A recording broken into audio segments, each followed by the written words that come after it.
Veja, você sabe por que o Brasil não é um país de primeiro mundo? Em algumas palavras eu vou tentar explicar. Muito se fala em taxa de juros, inflação, índices, aumento e queda nas bolsas de valores e uma série de coisas que a maioria das pessoas não entendem, mesmo sendo os principais afetados por esses fatores. Quando dizem que ninguém segura a fera, que o leão está solto, é mais fácil um cidadão comum imaginar que o circo está na cidade do que pensar que está sendo tolhido em seus ganhos, quando ao mesmo tempo é anunciado aumento de salário mínimo, bolsa esmola, bolsa isso, bolsa aquilo, fazendo com que o fator dinheiro em papel esconda o prejuízo, mostrando um ilusório ganho. O que esconde o massacre dos impostos, que chega a sugar 40% do que ganha um trabalhador, que na prática representa 4 meses e meio trabalhados por ano somente para se pagar impostos. Dinheiro este que deveria ser aplicado pelos políticos, mas que é desviado pelos corruptos, que em sua grande maioria são ricos, enriqueceram mais ainda com a política e não se cansam de roubar. E quando o povo acredita que ainda há esperança de reverter este quadro, e dá seu voto de confiança, a história prova que em seguida sempre vem a decepção. Vamos dar como exemplo o PT, que antes e durante seu governo fez mais marketing com a sua sigla do que política propriamente dita. Por exemplo, quando o presidente afirmava que seus ministros eram intocáveis. E logo em seguida a história provou que o PT era de vidro e se quebrou. E a dita esquerda no poder fazia apenas uma Brasília da fantasia e começaram as suspeitas. Depois de um tempo o elo foi se fechando. E aqueles que comandavam o grande esquema começaram a fazer chantagem para que não contassem de fato o que o governo fazia. E como nada era revelado, a cada dia se confirmava mais o verdadeiro golpe sujo que era feito em nome do projeto de se manter no poder. Ficando bem explícito, quando foi eleito presidente da Câmara dos Deputados um indivíduo que, politicamente, não teria como, em teoria, ser eleito, e que também não tinha condições de se conduzir no cargo. E tudo ficou confirmado quando os líderes do grande esquema sabotaram um deles próprios. E este revelou todo o esquema chamando-o de mensalão. Enquanto os homens do marketing entenderam que este sim foi o verdadeiro golpe sujo. Mas era só para iludir com aquele papo de fui traído. E quando se pensava que tudo havia sido revelado, o cavaleiro da tropa mostrou o que aprendeu com seus superiores e criou o mensalinho. E com isso, para não ser deposto, renunciou a mando dos homens do marketing. Depois disso, as denúncias choviam no Planalto e os chamados intocáveis, ou superministros, foram caindo um a um. A começar pelas denúncias que o irmão de um prefeito assassinado, que afirmou ser o superministro comandante de um esquema que o seu irmão iria revelar e que por isso foi assassinado. Logo depois um deputado disse sai daí e rápido, acusando-o de corrupção. E quem diria, no dia seguinte ele pediu para sair. E para não atingir a imagem do presidente, os homens do marketing disseram não, ele não pediu para sair, ele foi deposto. Mentira. Papo furado para tentar iludir ou distrair o povo para o que ainda estava por vir.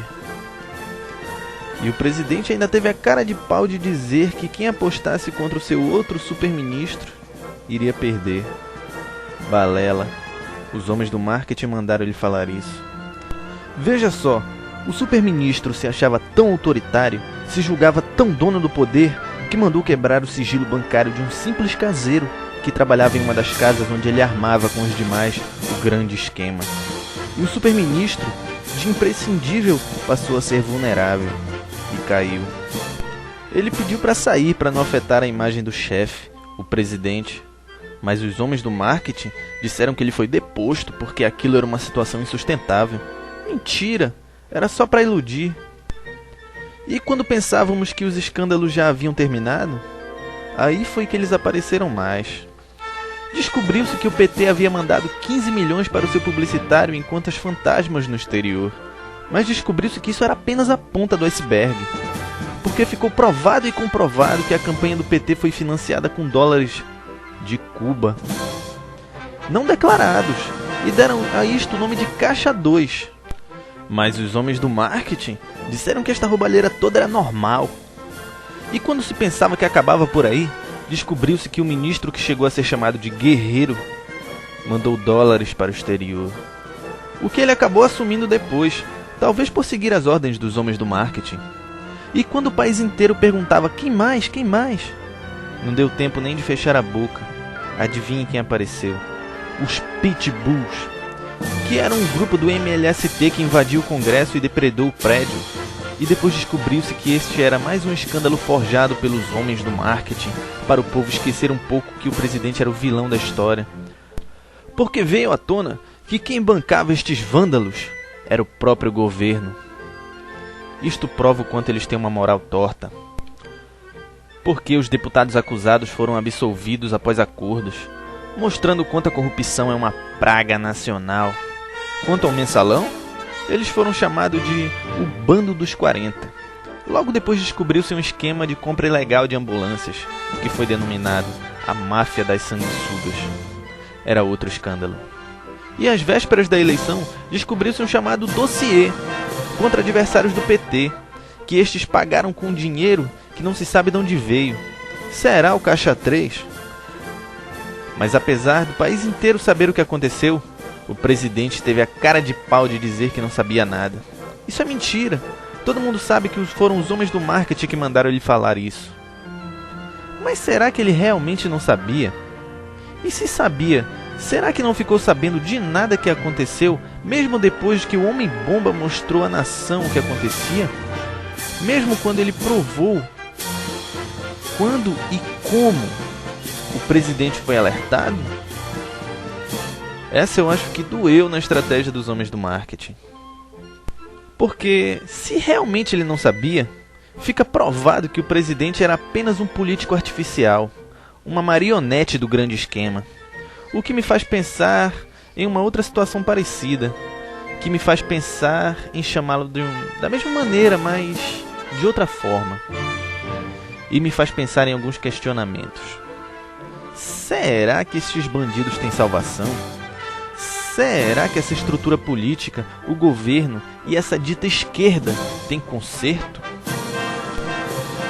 E isso só me faz ter uma certeza. Foi realmente um grande erro o PT ter assumido o governo. E ao comparar com outra época, eu chego a pensar por que aquele por muito menos sofreu impeachment e este continua aí. O que fez ele ser mais forte que esta crise? E logo me vem a seguinte resposta lógica. Um escândalo atrás do outro, para que o novo escândalo abafe o anterior, e assim sucessivamente. E o que eles ganham com isso? Tempo, meu caro. Tempo. Assim eles conseguem se manter em foco, assim eles conseguem se estender no poder para cada vez mais corromper. Tudo em nome de um projeto, a ambição para se manter no poder, uma tentação autoritária, o verdadeiro vale-tudo do PT, escandalizando para se fazer esquecer. Ou você vai me dizer que lembra da máfia dos juízes, do esquema da venda da Amazônia por petistas? Lembra? E aquele país que era próspero, por assim dizer, apagou. E caminha a passos lentos, se chamando ilusoriamente de potência mundial. Uma das maiores glórias dos homens do marketing é dizer que apesar de tantos escândalos, o importante é que tudo está sendo investigado. Mas você já parou para pensar por que os corruptos não ficam presos? E mesmo assim, o fantoche continua popular? Alguns chegam a se perguntar, será que o PT deixou o Brasil mais burro? Bem, eu tentei explicar. Só que mais importante do que eu tentar explicar é você entender. E só você poderá responder a todos os questionamentos que foram feitos. Se você acha tudo isso certo ou errado, mais importante é que você veja o que está acontecendo.